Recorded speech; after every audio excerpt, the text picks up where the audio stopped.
नमस्कार, मी सुप्रिया गोविंद चव्हाण, बोलीभाषा एकांकिका स्पर्धेची आयोजक म्हणून बऱ्याच गोष्टी अनुभवायला मिळतात.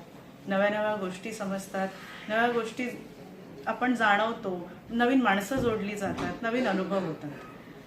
त्यातलंच मला असं वाटतं की आज 9 वर्ष झाली या स्पर्धेला. तर 2016 साली जेव्हा कैलासवासी गंगाराम गवाणकर यांनी त्यांचं मत असं मांडलेलं त्यांच्या नाट्यसंमेलना अध्यक्ष पदाच्या वेळेला जेव्हा त्यांचं भाषण होतं तेव्हा त्यांनी असं सांगितलं की बोली भाषेचा प्रसार कसा व्हावा, बोली भाषेमध्ये नाटकं का नाही व्हावी आणि शासनाने ती घ्यावी.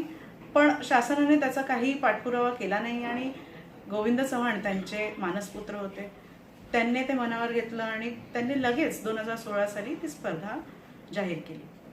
त्या स्पर्धेला 2016 साली तब्बल 40 एकांकिकांच्या एंट्र्या होत्या, 9 केंद्र होते. तसंच 2017 साली सुद्धा त्याला 9 केंद्र उत्स्फूर्त प्रतिसाद होता. 2018, 19 अशी ती स्पर्धा जल्लोषात वाढत गेली. 2020 साली गोविंद चव्हाण हे आपल्यात नाही राहिले, हे पडद्याआड गेले. 2021ला लॉकडाऊन होता.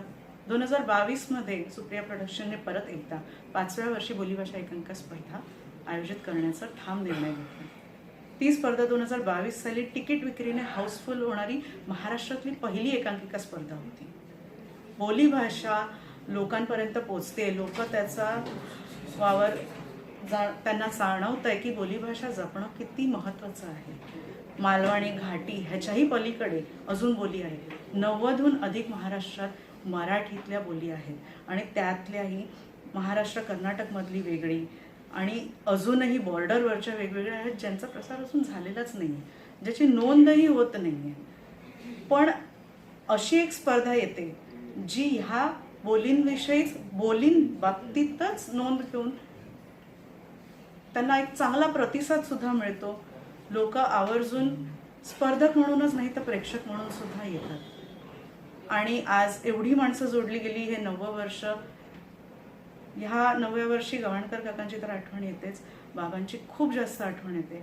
त्या दोघांचेही आशीर्वाद माझ्या पाठीशी आहेत असं मला वाटतं आणि 9वं वर्ष सक्सेसफुल झालंय असं मी जाहीर करते.